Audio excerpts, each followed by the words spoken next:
Nous en arrivons aux délibérations concernant le logement et l'urbanisme. La DLH 144 concerne l'approbation d'éléments financiers concernant la première concession avec la Soreca. Et la parole est à Éric Ellers, puis Christian Noré. Oui, bonsoir. Merci, monsieur le maire, mes chers collègues. Nous sommes bien évidemment favorables à la lutte contre l'habitat indigne et à l'éradication de l'insalubrité, ainsi qu'à l'extension du périmètre de la concession dont bénéficie la Soreca aux 56 rue Le Thor et aux 85 rue des Poissonniers. En revanche, s'agissant d'une délibération à caractère financier, nous ne sommes pas en mesure d'auditer les éléments qui nous sont délivrés, ce qui explique que nous nous abstiendrons. Merci. Christian Noré. Oui, monsieur le maire, nous allons voter ces délibérations. Je me suis inscrit sur la première, mais j'ai pris prétexte de toutes ces délibérations pour vous parler d'un sujet très préoccupant. Je veux parler des locataires des logements sociaux gérés par la PHP. Lorsqu'ils entrent dans leur appartement, ils signent un contrat au terme duquel ils doivent quitter leur logement au moment de leur départ à la retraite. Bien. J'ai déposé un vœu qui a été adopté à l'occasion d'un cas très douloureux qui s'est produit dans le 18e arrondissement. Or, à ce jour, rien n'a changé. J'aimerais que l'on se penche sur la situation de ces personnes qui ont voué toute leur vie professionnelle à soigner, accompagner, soulager nos concitoyens et qui, aujourd'hui, lorsqu'ils connaissent une phase de fragilité, ils peuvent avoir l'impression qu'on les laisse tomber. Il me semble que nous avons un devoir de reconnaissance à l'égard de ce personnel qui constitue un élément indispensable, éminemment utile à notre société. Je vous remercie. Merci. Mario Gonzalez. C'est difficile de répondre à des interventions hors sujet, même aussi pour un sujet aussi grave en plus. Donc malheureusement, Monsieur Noré, moi je n'ai pas d'éléments à vous donner. Vous avez déjà effectivement soulevé cette question. Je vais voir effectivement où on en est depuis votre vœu, mais indépendamment de votre vœu, puisque c'est un problème qui nous avait été soulevé depuis déjà un petit moment. Voir un peu où on en est, où sont nos travaux avec la PHP par rapport à cette difficulté. Mais là, malheureusement, en l'état, je ne peux pas vous donner d'éléments précis. Et en ce qui concerne l'autre intervention de M. Ellers, écoutez, je trouve ça un peu dommage parce que je trouve que cette délibération était pour le coup très exhaustive et très précise. Bon, je vous souhaite bon audit. Merci. Je vais peut-être rajouter un mot. Évidemment, la difficulté que connaissent les agents de la PHP, elle est connue. C'est la difficulté que connaissent aussi les agents logés, y compris par la ville de Paris, et notamment les directeurs ou directrices d'école quand ils partent ou elles partent à la retraite, ou les gardiens des différents équipements. Et c'est vrai que la ville de Paris, à mon sens, a une pratique, mais c'est normal, c'est plus le cœur de nos compétences, on a plus de logements, on a peut-être plus l'habitude à une pratique moins compliquée à gérer que la PHP. Parce que du point de vue de la PHP, il est important qu'ils puissent récupérer des logements pour loger des personnes qui sont actuellement agents à la PHP. Mais c'est vrai que la façon dont sont pensées les transitions en fin de carrière ne sont pas toujours complètement bien pensées. On a eu l'occasion d'essayer de trouver des solutions individuelles aux différents cas qui nous sont remontés, notamment du côté du Mail-Béliard. Enfin bref, on a dans le 18e un certain nombre de bâtiments qui appartiennent à la PHP qui logent ces agents. Et moi, je ne remets pas du tout en cause la nécessité pour la PHP de récupérer ces logements au moment où la personne part en retraite, puisqu'il faut bien qu'elle puisse y loger d'autres agents. On évoque beaucoup ce sujet dans les différents conseils de la PHP, que ce soit l'hôtel de ville, que ce soit moi directement concernant les hôpitaux du nord-est parisien. Et je sais que les discussions globales entre la PHP et la ville continuent à la fois sur cette situation et sur sur notre capacité à loger les agents de la PHP dans le logement social. Donc je ne doute pas qu'on pourra revenir par écrit auprès de vous sur cette question précise dans les jours qui viennent, mais là c'est vrai que je n'ai pas non plus les éléments sous les yeux. Et donc je mets aux voix la DLH 144 qui est pour, qui est contre, qui s'abstient. Elle est adoptée. La DLH 241 concerne le 156, 158 et 160 de la rue des Poissonniers. La parole est à Éric Ehlers, puis Yann Brossat. Oui, merci Monsieur le maire. Ce projet de 156 au 160 rue des Poissonniers est très intéressant. Il est coûteux puisqu'il devrait coûter au total plus de 9 millions d'euros, dont une part pour la ville de 2 493 000 euros. Mais il a de nombreux atouts, c'est indéniable. Il répond à au moins 4 enjeux. Un enjeu environnemental lié au réchauffement climatique grâce à une diminution des consommations d'énergie qui est espérée de l'ordre de 51%. Il répond à un enjeu social puisque à travers la baisse de ces consommations, les locataires devraient pouvoir bénéficier d'une réduction des charges qu'ils acquittent. Et également, point intéressant, le fait que le chauffage sera individuel, ce qui incite à un comportement vertueux et responsable. Troisième enjeu, un enjeu de sécurité et de tranquillité, auquel nous sommes très attachés et nous savons que des locataires, pour en connaître de cet ensemble, sont également particulièrement concernés et demandeurs, à savoir un renforcement de la vidéosurveillance, des contrôles d'accès et de l'éclairage. Et enfin, un enjeu de qualité de vie, puisque d'autres aménagements sont prévus à l'occasion de cette rénovation, notamment aménagement de local vélo, de jardin, réfection de la loge. Donc il ne devrait y avoir que du positif pour ces personnes. Au demeurant, j'aurais quelques questions pour notre rapporteur, à savoir, puisque nous devons veiller au bon emploi, même si le projet a toutes ses qualités, nous devons veiller au bon emploi des fonds publics. Et donc j'aimerais savoir quel est le temps de retour sur investissement de ces travaux, de 9 millions d'euros. Et la deuxième question est d'ordre un peu plus technique, mais c'est un point qui n'est pas neutre, à savoir que le projet doit comporter des panneaux solaires photovoltaïques. Et là, je suis un petit peu plus, non pas opposé, mais un peu plus dubitatif, et j'aimerais savoir quelle est la provenance de ces panneaux, parce que si ces panneaux sont faits dans des pays qui utilisent beaucoup d'énergie fossile, leur bilan environnemental ne sera peut-être pas forcément aussi fabuleux qu'on peut l'espérer. Et ce que j'aimerais savoir, c'est ce qui a motivé l'emploi de panneaux solaires photovoltaïques, donc du solaire photovoltaïque plutôt que du solaire thermique. Je vous remercie. Merci Yann Brossat.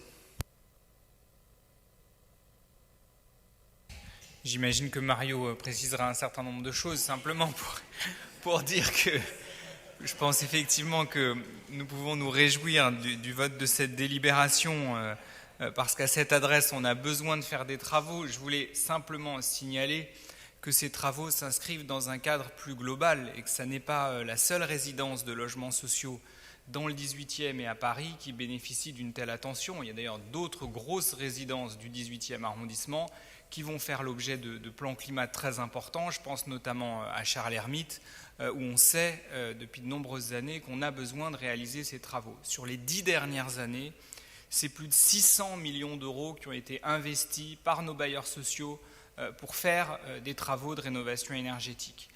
Et heureusement qu'on a engagé ces travaux au cours des dernières années, parce qu'on voit bien aujourd'hui, avec l'envolée des prix de l'énergie, à quel point c'est nécessaire.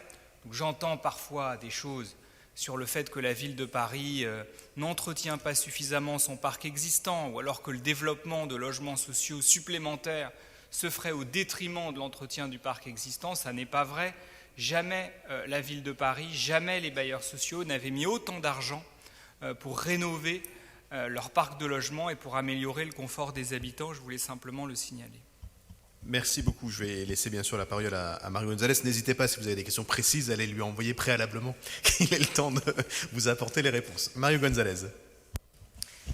Merci, monsieur le maire. Effectivement, quand vous avez des questions techniques aussi précises, il ne faut pas hésiter à me les poser en amont, puisque, effectivement, dans les fiches des projets, elles n'apparaissent pas. Et puis, de manière plus générale, monsieur Ehlers, sur les choix qui sont faits, notamment sur les sources d'énergie, notamment lorsqu'il s'agit de sources d'énergie renouvelables, vous avez des inquiétudes, elles sont bien légitimes. Sachez que, quelle que soit la source d'énergie renouvelable, vous trouverez quelqu'un qui sera pour, vous trouverez quelqu'un qui sera contre. J'en ai fait la belle expérience avec un beau projet urbain sur lequel nous allons débattre, qui est Chapelle-Charbon. Chapelle-Charbon, Paris Métropole Aménagement a mené une série d'études incalculables pour essayer d'apprécier les meilleurs matériaux biosourcés.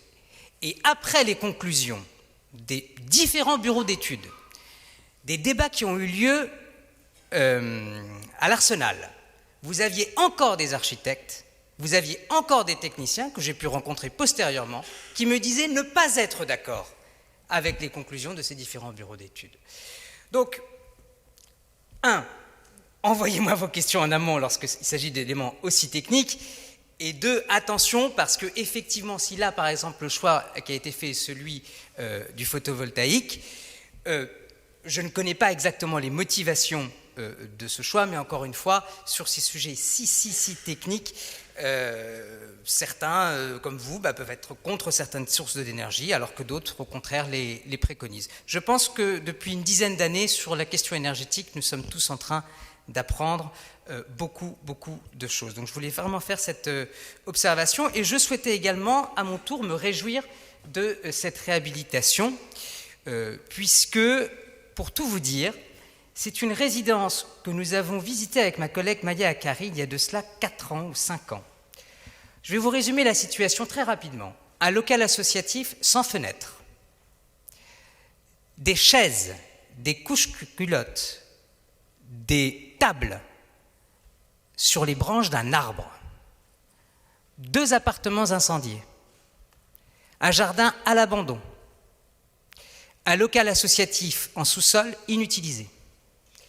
Quand nous avons vu cela, aussi bien Maya que moi-même et que d'autres collègues et que le maire, bien sûr Eric, nous sommes allés de nouveau à cette résidence et nous avons mobilisé les équipes de développement local et surtout le bailleur. Une réunion publique s'est tenue. Et je peux vous assurer que sans cette réunion publique et sans la mobilisation des locataires, sans la mobilisation de l'équipe municipale, aujourd'hui, nous ne serions pas en train de voter cette délibération. C'est parce que justement il y a une action municipale très forte au sein de cette résidence qu'aujourd'hui nous pouvons adopter ce plan climat pour une résidence qui en a grandement besoin, et je finirai par là, dans un secteur qui est en pleine requalification, puisque vous avez ces tours-là, mais vous avez également la tour des Poissonniers un peu plus loin, vous avez la boulangerie, et vous avez peut-être bientôt la 2e phase de la RATP. Voilà, donc ce projet est vraiment le bienvenu, encore une fois, sur les sujets techniques. N'hésitez pas à me contacter. Sans oublier le grand parc du 122 Poissonniers, bref, tout un tas d'actions supplémentaires dans ce quartier qui le mérite, comme tous les autres d'ailleurs. Et je vais mettre aux voix la DLH de... Oui, monsieur Ehlers. Oui, juste, je tenais à rassurer M. Gonzalez sur le fait que je ne cherche pas à le faire jouer à question pour un champion, mais que si la majorité travaille dans les conditions du direct, comme nous le voyons avec la question du débat d'orientation budgétaire, c'est aussi parfois le cas de l'opposition qui fait comme elle peut pour préparer ce conseil et qui donc n'a pas toujours la possibilité de vous envoyer des questions assez pointues au préalable. Je note quand même que je l'avais déjà fait et que j'aimerais, lorsque c'est le cas, que je serais heureux que vous puissiez me répondre ou m'apporter des éléments au préalable pour réduire nos temps d'intervention au nécessaire. Je vous remercie. Merci. Et donc je mets aux voix la DLH 241 qui est pour unanimité. Elle est adoptée, je vous en remercie.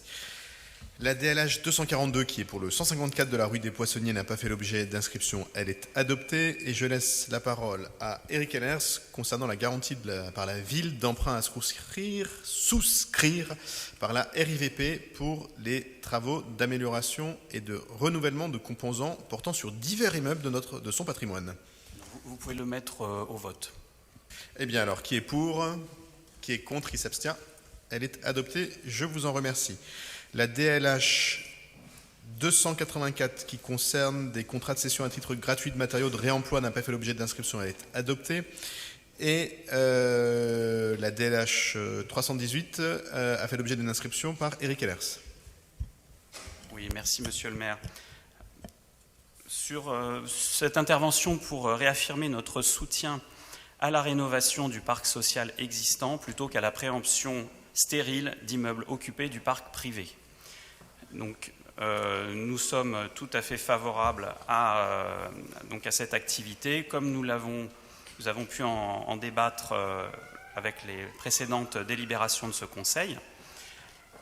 Nous souhaiterions savoir, Monsieur le maire, si vous pourriez nous indiquer à ce propos quel est l'avancement de la rénovation du parc de logements sociaux dans le 18e. Comment se classe l'ensemble du parc de logements sociaux selon les différentes catégories environnementales, à savoir les étiquettes énergétiques qui vont de A à G. Reste-t-il dans le parc social des logements sociaux classés F ou G? Puisqu'il semblerait, ce que nous souhaiterions savoir, c'est si les cartes qui nous sont fournies ne nous montrent que la partie émergée de l'iceberg, à savoir les programmes qui font l'objet d'un traitement, mais s'il y a d'autres ensembles qui mériteraient un traitement. Voilà. Donc, à l'heure où Anne Hidalgo renie sa promesse de ne pas augmenter les taxes pesant sur les Parisiens, en augmentant de plus de 50% la taxe foncière, nous souhaitons que l'argent du contribuable parisien serve à des projets dont l'utilité est avérée, tels que les projets de rénovation du parc social dont il est question dans cette communication. Je vous remercie. Mario. Il y a une phrase qui m'a hérissé un petit peu.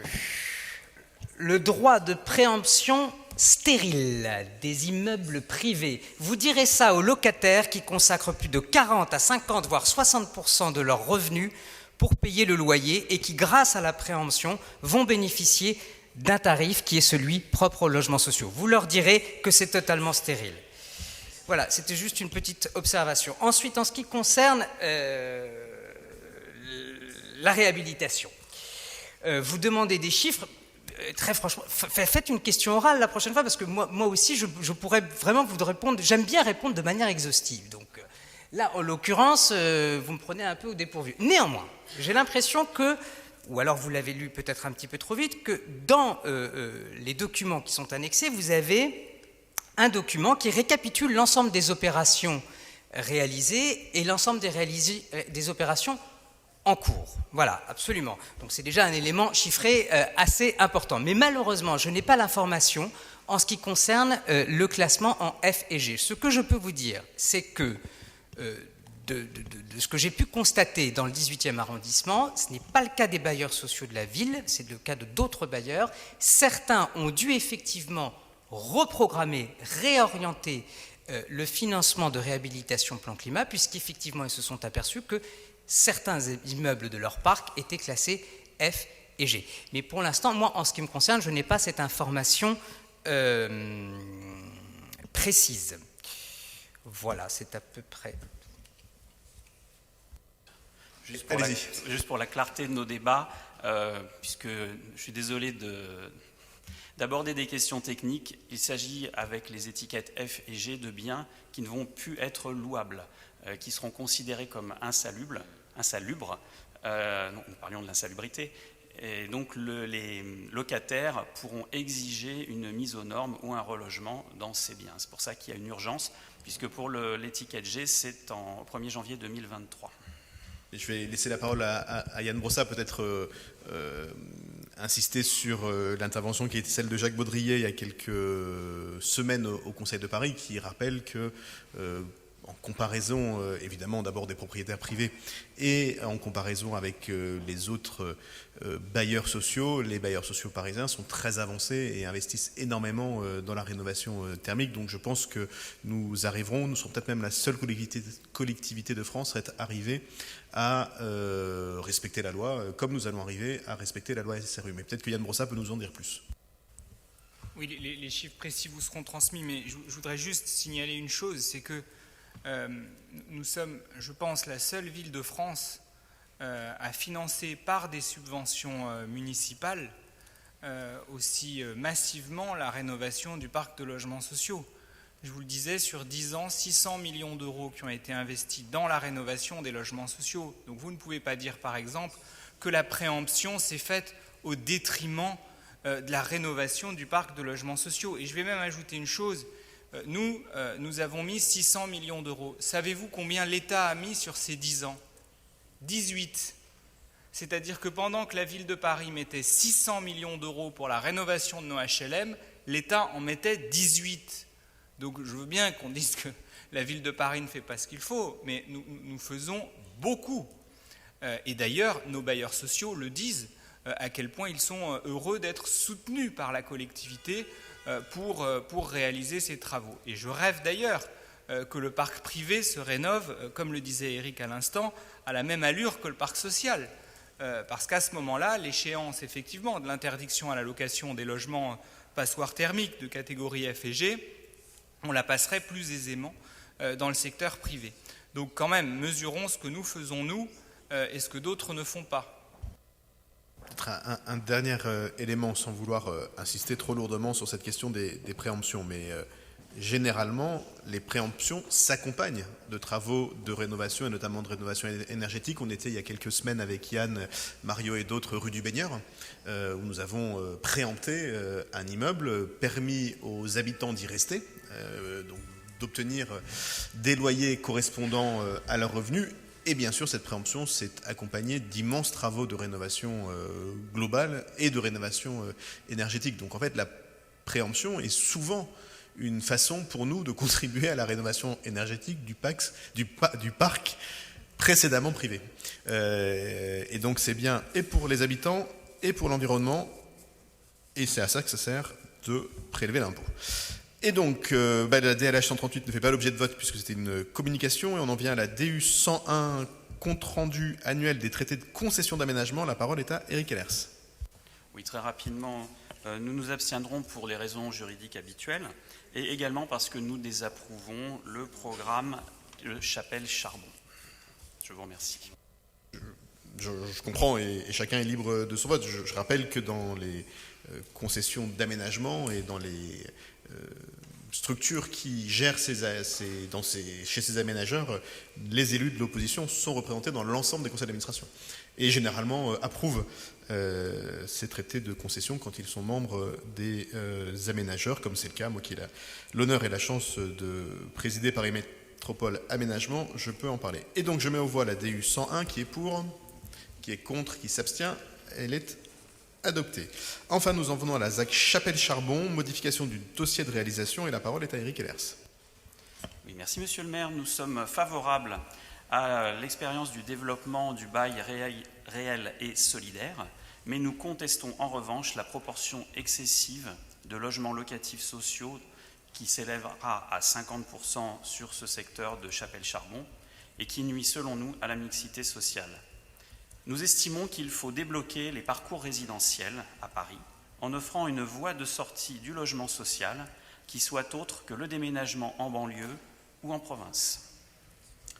La programmation de la ZAC reste déséquilibrée et donc nous risquons de subir un ratage identique à celui du secteur Chapelle International que nous ne souhaitons pas ce type de problème. C'est pour cela que nous sommes défavorables à cette modification du programme. Nous pensons qu'il faut développer les parcours résidentiels, comme je vous le disais, à travers d'autres types de logements. Donc il y a le bail réel et solidaire, mais également l'accession. Il y avait à une époque également l'accession sociale à la propriété qui permettait aussi de créer des propriétaires occupants, ce qui est très favorable pour le développement de ces quartiers. Pour toutes ces raisons, nous voterons contre cette délibération. Je vous remercie. Merci Mario. Sur la diversité des programmes, vous évoquez notamment la question de l'accession. Lorsque, lors de la précédente mandature, j'avais en charge les relations locataires-bailleurs, j'ai eu l'occasion de rencontrer plusieurs anciens propriétaires, justement des programmes d'accession qui avaient été menés sous Chirac et autres. Et je peux vous assurer que c'est pas glorieux la manière dont ces programmes d'accession ont évolué, tant au niveau du bâti qu'au niveau social. Et c'est pour cette raison justement que dans vos projets urbains, on développe une offre de logements sociaux qui n'est pas totale, là c'est 50%, c'est la moitié, et au sein de ces 50%, je vous rappelle qu'il y a 3 catégories. Et parmi ces 3 catégories, il y a le PLS, donc qui est un loyer globalement, en substance, 30% inférieur au prix du marché. Ce qui amène à des prix très élevés, parfois, à des loyers qui dépassent 1200, 1300 euros pour des F4. Tout le monde ne peut pas se permettre, beaucoup de familles ne peuvent pas se permettre des F4 à 1300, 1400 euros. Ça, c'est la première chose. Deuxième chose, vous avez évoqué le ratage de Chapelle Internationale. Il faut peut-être moins lire Le Parisien, peut-être essayer de diversifier ses sources. Voilà, puisque si vous regardez les chiffres, ils sont parlants. Ils sont extrêmement parlants, hormis les grands logements PLS, qui sont généralement des F4 et F5 très chers. Hormis ces logements, et on est en train de parler d'une trentaine de logements, tout est occupé à Chapelle Internationale. Premier élément. Deuxième élément, sur Chapelle Internationale, les 2 copropriétés qui ont été construites, j'ai parlé, échangé avec des représentants des 2 conseils syndicaux de ces copropriétés qui étaient indignés par cette idée selon laquelle Chapelle Internationale serait un ratage et qui étaient très satisfaits de la manière dont leur quartier évoluait, avec des contraintes, avec des difficultés, bien entendu, mais qui étaient indignés de voir une partie de la presse évoquer un ratage d'un quartier urbain. Voilà, donc c'était juste cette petite précision en ce qui concerne Chapelle Internationale, parce que je trouve vos propos quelque peu exagérés. En général, il vaut mieux parler aux Parisiens, par exemple à Chapelle Internationale, plutôt que lire Le Parisien, qui passe très peu de temps à parler aux Parisiens. Sans doute est-ce qu'une des raisons pour lesquelles Le Parisien dit aussi souvent des choses aussi fausses, mais on ne va pas juger la presse dans une enceinte publique. Mais je veux attester du fait que ça arrive rarement, je crois que même c'est la première fois, mais c'est la première fois que je reçois une lettre collective d'habitants d'un quartier pour se plaindre auprès de moi du contenu d'un article de presse. Je veux dire, c'est la première fois que ça m'arrive, par écrit, me demandant ce que je pouvais faire pour exiger du Parisien une correction. Je n'ai évidemment pas cette capacité-là, et puis j'ai vraiment pas de temps à perdre à ce genre de choses, mais je voulais vous apporter cette anecdote qui me permet de constater, mais comme je le sais depuis longtemps, que les Parisiennes et les Parisiens sont bien loin de certaines paroles extérieures, qu'elles soient sur Twitter ou sur Le Parisien, et j'invite les uns et les autres à plutôt se coller à la réalité qu'à ce type de commentaires. Cela dit, je voudrais juste finir là-dessus. Je comprends le débat politique sur le logement social, et c'est d'ailleurs, et même un peu les présupposés, non pas des élus qui connaissent bien, mais même des habitants sur ce qu'est le logement social, et c'est pour ça que je suis très attentif et très favorable à l'utilisation du vocable que Yann Brossa a utilisé récemment de logement public. Parce qu'en réalité, aujourd'hui, une famille de la classe moyenne à Paris, un couple avec 2 enfants et, je dis n'importe quoi, un instituteur et une policière, ne peuvent vivre à Paris, c'est la classe moyenne, ne peuvent vivre à Paris que dans le logement social. Et donc, si nous réduisons la part du logement social, par exemple, à Chapelle-Charbon, nous empêcherons la mixité dans ce quartier, puisque les familles de la classe moyenne, alors peu importe comment on les définit, mais en tout cas, les familles de Parisiens n'ayant pas de patrimoine familial et ne gagnant pas à 2 plus de 6 ou 7 000 euros, seront exclus de ce quartier. Et donc, on a besoin, notamment dans ces quartiers, de faire en fait au moins 50% de logement social. Ça ne veut pas dire qu'il faut faire que du logement très social, d'où le fait de faire du BRS. Mais il faut se sortir de la tête cette idée tout à fait fausse que le logement social, ce serait un logement en soi réservé aux plus pauvres, ce qui est faux, et pire encore, en soi créant des problèmes pour l'environnement, ce qui est encore plus faux. Dans les quartiers où il y a beaucoup de logement social, il n'y a pas plus de problèmes que dans les quartiers où il y en a moins, ou en tout cas, ce n'est pas les résidents du logement social qui sont la source des problèmes d'un certain nombre de quartiers. Et je pense qu'on peut tout savoir parce que cette terminologie du logement social est en fait relativement inadaptée. Et d'ailleurs, moi je suis surpris du nombre de foyers parisiens qui me contactent sur leurs problèmes de logement, qui ne savent pas qu'ils ont accès en fait au logement social. Parce qu'ils se disent, mais moi j'ai besoin de rien. Moi je suis salarié, mon compagnon, ma compagne est salariée, on vit très bien, pourquoi vous me parlez du logement social? Mais parce qu'ils s'imaginent que le logement social, c'est du logement pour les très pauvres. Ce qui est le cas, mais ce qui n'est pas seulement le cas. Puis, dernier élément, parce qu'il y a beaucoup de conceptions fausses là encore, je rappelle que le 18e arrondissement va atteindre tout juste l'année prochaine les 25% de logements sociaux. Et nous ne sommes pas du tout un arrondissement qui dispose de trop de logements sociaux. Et d'ailleurs, nous vivons un paradoxe qui est une des raisons des difficultés du 18e, qui est que nous avons moins de 25% de logements sociaux dans le 18e, mais nous avons la moitié du territoire et la moitié de la population qui vit dans des quartiers dits en politique de la ville. Alors qu'en fait, nous n'avons pas assez. Nous avons trop de logements privés pourris. On n'a plus de logements insalubres, heureusement, on s'en est occupé depuis 20 ans, et heureusement qu'on l'a fait là où nos homologues, par exemple, de Marseille ne l'ont pas fait.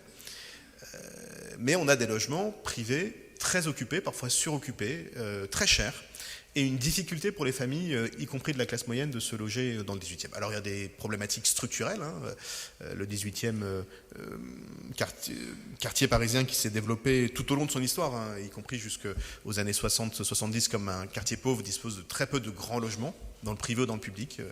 Vous avez moins de 15% des logements du 18e qui sont des 4 pièces et plus. Donc, si vous avez besoin d'un 4 pièces, si vous avez 3 enfants, vous voulez un 4 pièces, vous avez une offre extrêmement faible dans le privé et aussi dans le social, un peu moins faible dans le social mais que dans le privé. Et surtout, nous n'avons pas du tout un niveau de logement social qui correspond à la sociologie de notre arrondissement. Voilà pourquoi moi je veux vraiment insister auprès de l'ensemble des élus et puis peut-être de ceux qui nous écoutent sur le fait de ne pas lier logement social et logement pour les plus pauvres. Bien sûr que nous voulons que les plus pauvres puissent aussi rester à Paris, mais nous voulons aussi que les familles de la classe moyenne puissent rester à Paris. Et prenons le cas de Chapelle Internationale. Je reprends mon couple avec 2 enfants qui cherchent 50 à 60 mètres carrés, qui a 2 salaires de cadre ou de cadre moyen ou de fonctionnaire, qui voudraient acheter à Chapelle Internationale. Donc là, on a fait de la promotion privée. Quand vous êtes à 8 ou 9 000 euros du mètre carré, si vous n'avez pas de patrimoine, Chapelle Internationale, c'est ça. C'est pour ça que c'est assez amusant d'entendre que c'est horrible tout ça. Les gens sont quand même prêts à payer entre 7 et 9 000 euros du mètre carré pour y habiter. Ça ne doit pas être si catastrophique que ça. Mais évidemment, vous ne pouvez pas acheter un logement. Un 50 mètres carrés, sauf avoir du patrimoine familial, pour un couple de la classe moyenne avec 2 enfants, c'est inatteignable. Et donc, il faut qu'on continue, notamment dans le 18e, à créer du logement et du logement social, et bien sûr penser à la possibilité ensuite de le quitter, enfin à Paris, vu le niveau des loyers et vu le niveau des prix, y compris dans les quartiers populaires, quitter un logement social, même quand on réussit bien sa vie, c'est pas facile. Voilà pourquoi je vous propose de voter cette DU 120 qui est pour, qui est contre, qui s'abstient. Elle est adoptée, je vous en remercie.